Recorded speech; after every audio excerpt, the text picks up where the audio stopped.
do you like what we do here? I would assume so if you're listening to this. We have had a good year for growth this year. We've had substantial growth on all the podcast feeds with new subscribers. We have the new YouTube channel with a bunch of new subscribers there too. But we want to carry this over into 2026 so we can continue to provide high-quality entertainment, high-quality news, high-quality reviews, and all that kind of stuff. So what we're asking for going into next year is, if you have the ability, we're not asking for a lot, you can donate. Go to ko-fi.com/MWP News and make a donation. Everything you do goes towards making sure we can do things. That way I can take days off work to go and cover things early, or, things of that nature. Go to events and talk about them early, see advanced screenings. All that stuff goes into that budget. On top of that, if you can't afford that, and I realize right now things are tough and things are rough out there. If you can't afford that, the easiest thing you can do is subscribe and rate. No matter what you use to get this podcast, you can subscribe. Just hit the follow button, hit subscribe, whatever the button is on your thing, and then rate us. Give us 5 stars. That'll help more people find us, and the more people find us, the more we can, the more we'll be able to do, and we'll be able to get, more happening. You can also go to mwpnews.com and sign up for our newsletter. There we will have articles and stuff like that about what we cover on this show. And we will also be doing more gaming content on the YouTube channel. If we can get, with more subscribers on there, we can do more. And that's youtube.com/@MWPnews. And again, thank you for a great year for us. Next year will be better. One of the big issues that I had this year that preempted me from doing a lot of what I wanted to has been resolved with the issue with, my car, and that issue has been resolved. So going into this next year, we should be a lot more smooth sailing, but we do need your help to get more people listening and get what we're doing here out there. So just subscribe, tell your friends, and if you have the ability to, and you have the money, and you want to, and you think we're doing a good job, and we've earned that, go to ko-fi.com/MWP News and throw us whatever you think we deserve. And thank you, and enjoy this episode.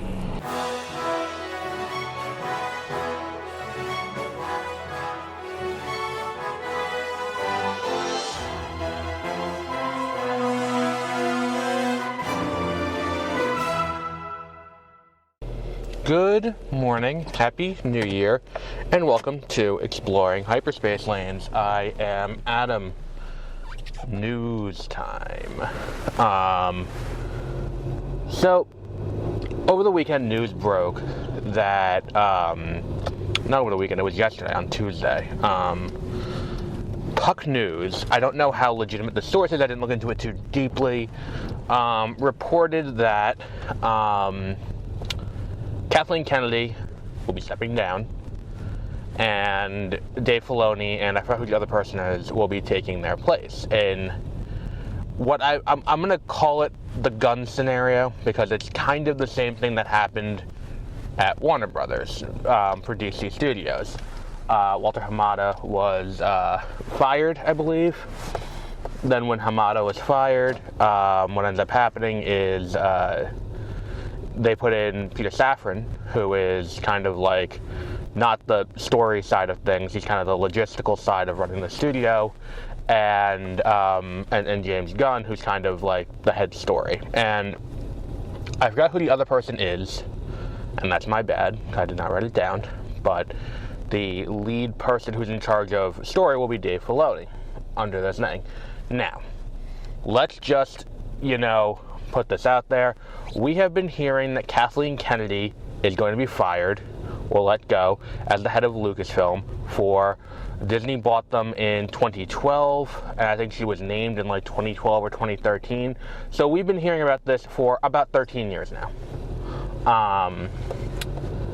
So let's just keep this with a grain of salt, because that's, I mean, she's kind of been the target, so to speak, of these morons' ire, as it goes on. And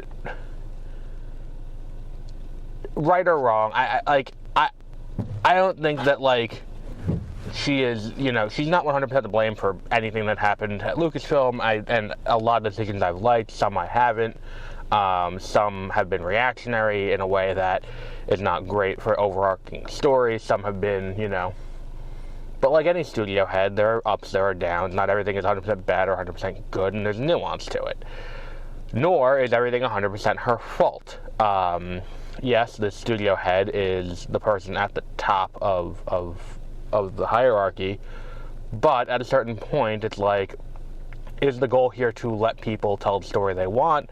Is the goal to, what's going on here? And then there are some decisions that happened that negatively impacted the brand that were not her fault. They were directives by Disney corporate, by Bob Iger, by Bob Chapek, and, you know, other people higher up at Disney who wanted to prioritize other things. And that is kind of where we are on this.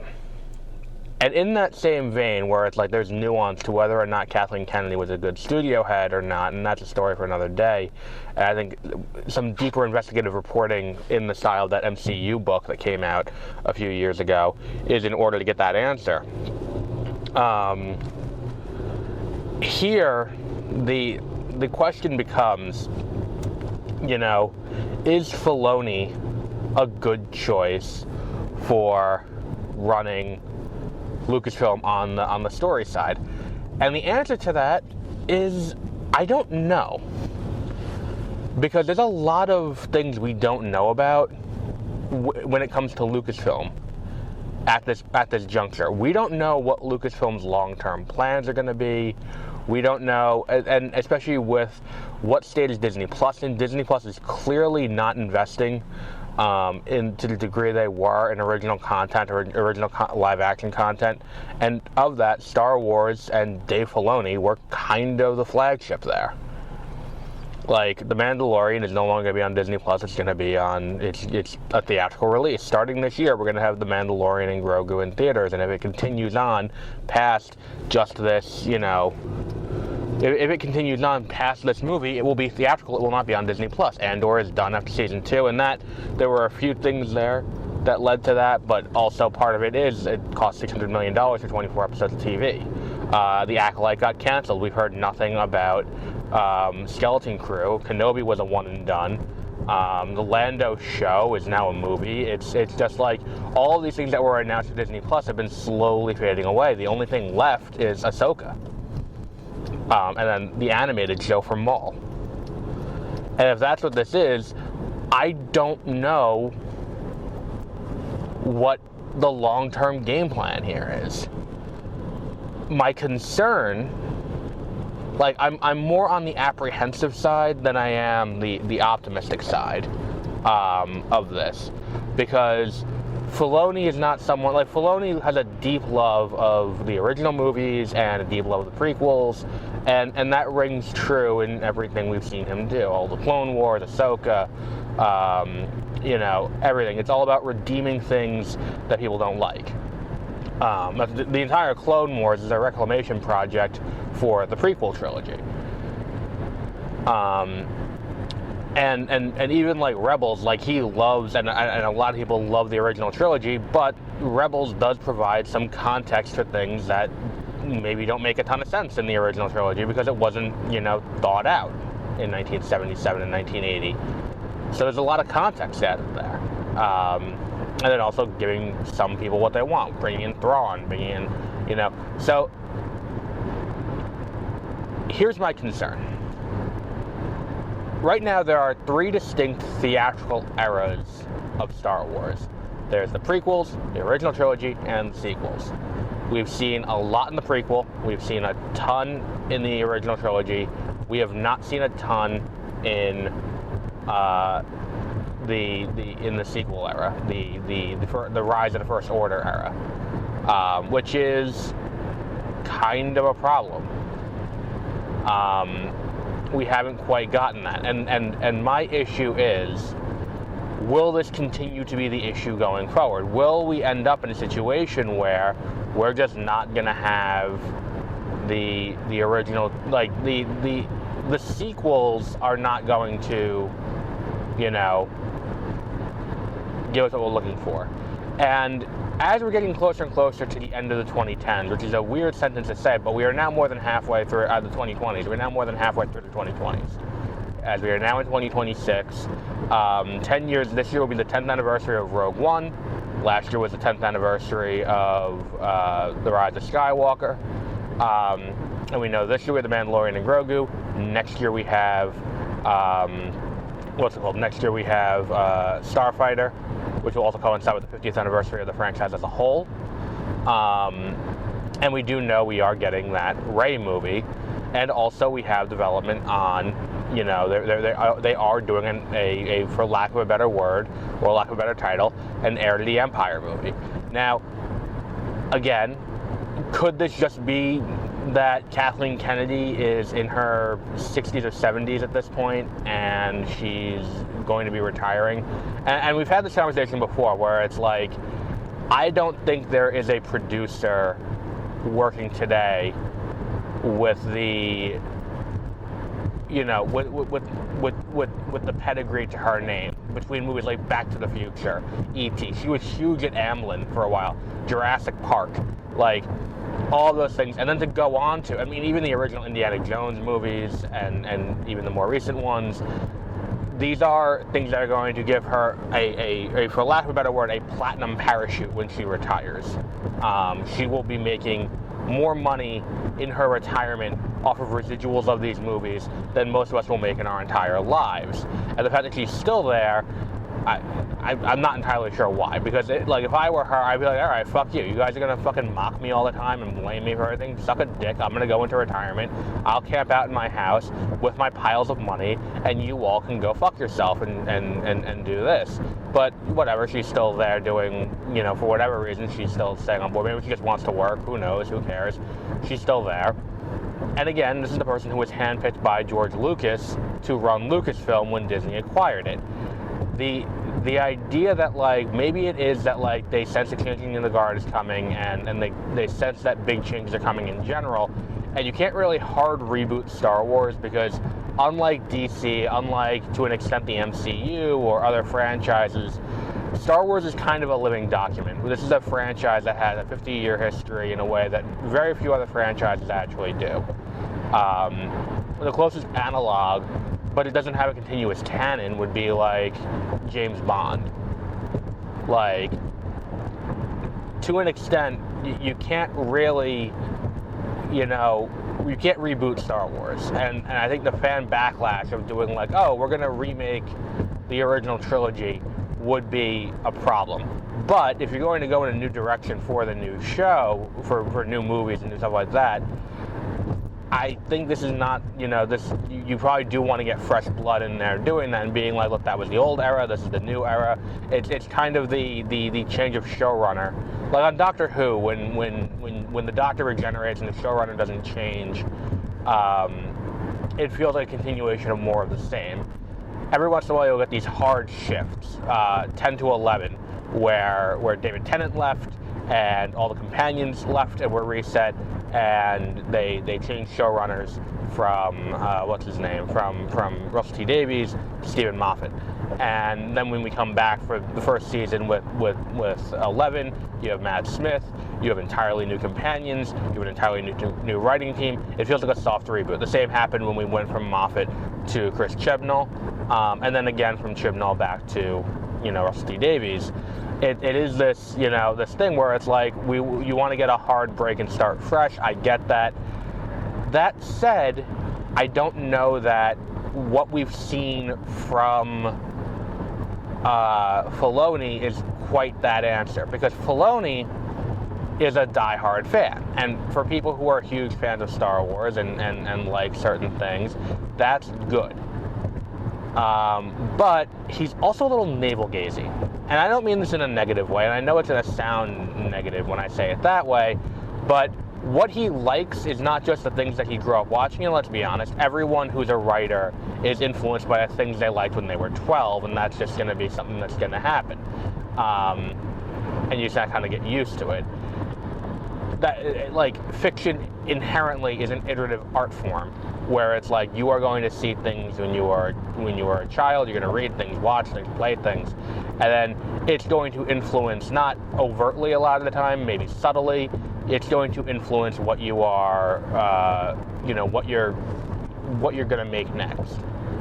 And that is kind of where, what this is. That said, he also has the reins for a good portion of the franchise that he loved as a child. So we get a lot of things that, reflect back on that. That's why he's always kind of hanging around the original trilogy era, or the prequel era, or something like that. It's like, yeah, he started out with the Clone Wars, and then the characters from the Clone Wars continue on and do more things. So the question becomes, like, will there be someone to keep that aspect of it in check? Because I think that, like, much like when we let Gunn be Gunn, or we let Taika Waititi be Taika Waititi, or we let, Sam Raimi be Sam Raimi, or we let any director be themselves too much with no reins on it, you can get something great. You can get something truly great out of it. Or you can get Thor: Love and Thunder. Or you can get... Was he the showrunner on Book of Boba Fett, or was that Jon Favreau? Either way, the point is, the two of them, like, that show was not good. It's a very weird choice when you go back and watch that show, because it's like, okay, so Boba Fett's going to take over operations for Jabba the Hutt. Why? Who cares? Don't think about it too hard. Does it make any sense? No. Okay, so he's going to take over the operations for Jabba the Hutt, but he's going to be a crime boss who doesn't commit crimes, and a bounty hunter who doesn't kill anyone. And it's like, okay, so what exactly are we doing here? And it's just a lot of nothing. The first episode, like, Dances with Wolves, and it's like, do we need any of this? No? Okay, moving on. And then it takes The Mandalorian showing up for that show to get interesting again, and it's like, okay, well, great. But that's kind of the problem that needs to be addressed here, is that it's like, what's going to be the game plan going forward? What Filoni needs to do, if this is true, and again, I haven't vetted Puck News, I haven't done any independently verifying of the reporting myself or anything like that, but if it's accurate, if Puck News' story is accurate, and that she will be leaving and Filoni will be taking over story operations at Lucasfilm, if that's all true, and let's assume for a moment that it is, he needs to do what Gunn did, because that's what this is modeled after. They're taking the DC, what DC did there, they're just, doing kind of the same thing, and they need to do what Gunn did and sit down and be like, hey, I'm in charge now, here's what we're doing. And we had that big announcement 3-4 years ago at this point, where he sat down and was like, hey, so here's our initial slate. Here's what we're planning, for the new DC universe. Starting with Superman, we're working on Supergirl, Woman of Tomorrow, we're working on Swamp Thing, James Mangold is going to direct it, all of that. They need to do that. They don't do it at Celebration. You don't do it at a Comic-Con. You don't do it at anything like that. You do this online. Because when you do it at a Comic-Con or you do it at something like that, it gives the appearance that you're trying to do it to a favorable crowd. Because the people who are going to show up for a Star Wars theatrical panel at San Diego or New York or CCXP or Emerald City or anything like that is going to be inherently biased. You need to do it online, and maybe not live, but just put up a video and just let that stand and be like, look, this is what we're doing, this is what's going on, this is our big plan. But if you're Filoni and a year from now, 2 years from now, whatever it is, you're taking over as the head of Lucasfilm, start working on the plan now and be like, look, here is our concrete plan. And the thing is, too, the important part of this, you need to stick to the plan. You can't announce things that are not going to happen. that was part of the mistake that Gunn made, was that it's like, oh, we're doing the Authority movie. Well, where are we on that? We haven't even shot a frame of footage yet. We've cast one person from the Authority. Okay, sure. And it's like, okay, we're doing a Batman movie. Where? What? Why? Okay, is there one? We haven't seen anything about that yet. Like, and then especially with Star Wars, like, think about all through the mid to late 2010s, the amount of movies that were announced and then just never happened. The Jabba the Hutt movie, the Yoda movie, the Boba Fett movie that was with Josh Trank that eventually became Book of Boba Fett, the Obi-Wan Kenobi movie that eventually became Kenobi. Like, think about it and be like, okay, so we're doing all of these things, like, none of it came to fruition in the form that it was announced.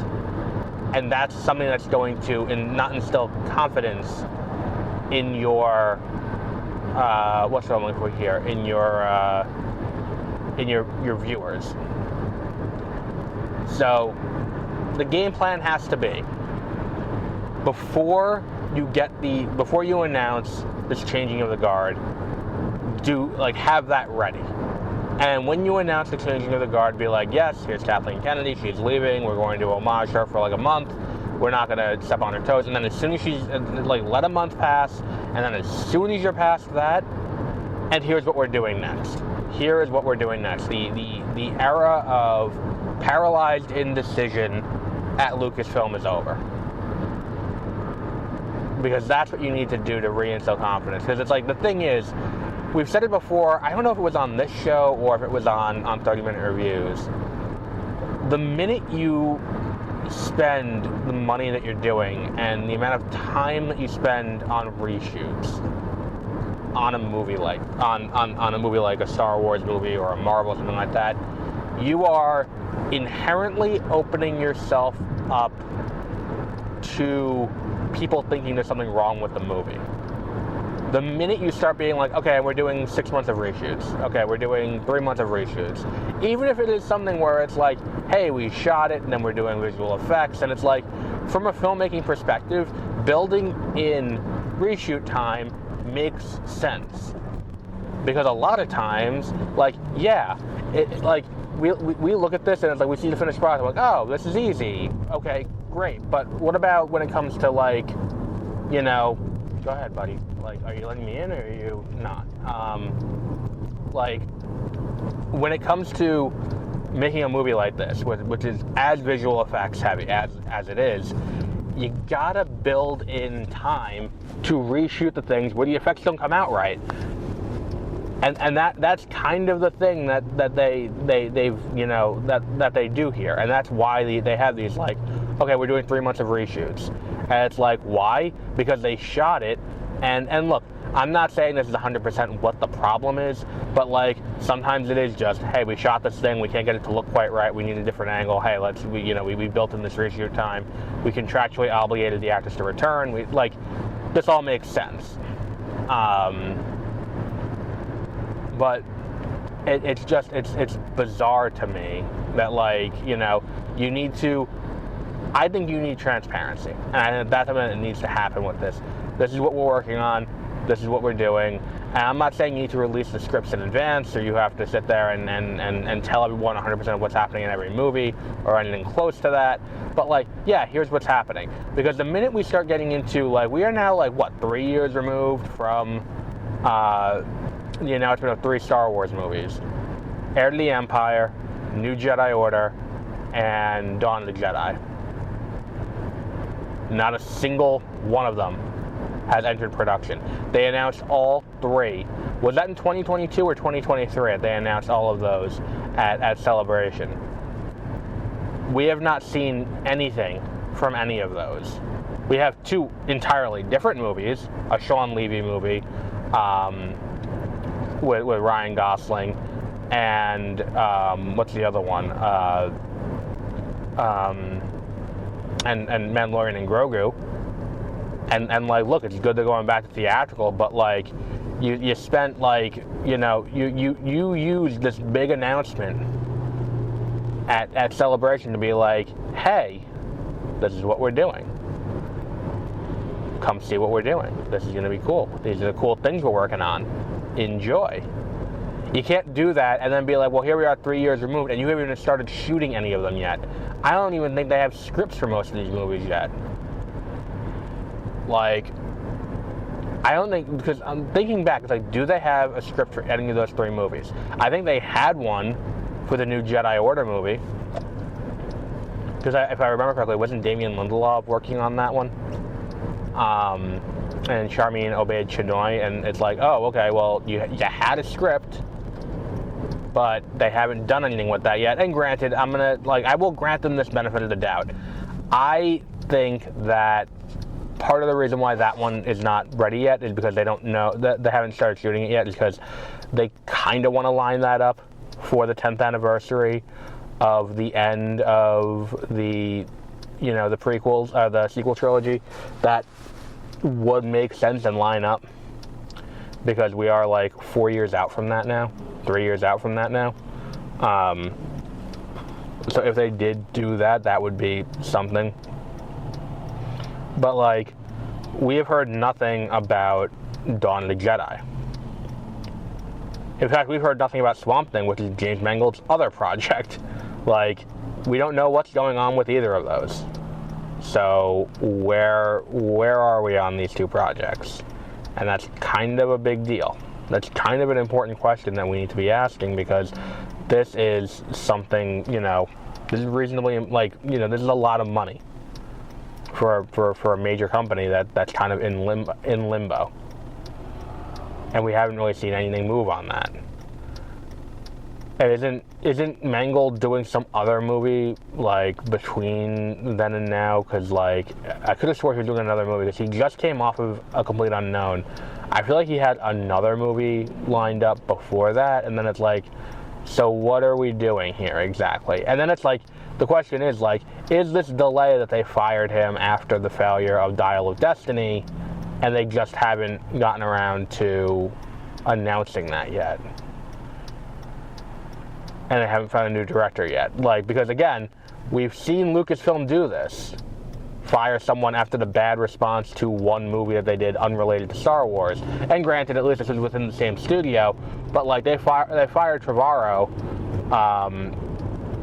from episode 9. So this is not without precedent. And then also, like, and I think this has more to do with, like, the internal, like, workings of Disney Plus, and the fact that Disney Plus is kind of not, making the money they were hoping they would, and the amount of money that's being invested in shows for Disney Plus is not really showing a return on investment. But, like, are we wrapping up these, Mandalorian-era stories at any point in the near future, or is that the one that they're going to hold for 2029? And the other question is, were these things in a holding pattern because they don't have release dates, because they were waiting to see the success of Avatar? Because here's the thing, the December date is coveted within Disney. That 3rd week in December is the one that Disney has shown they love to release movies on. That's where they released all the Star Wars movies they released, except for Solo.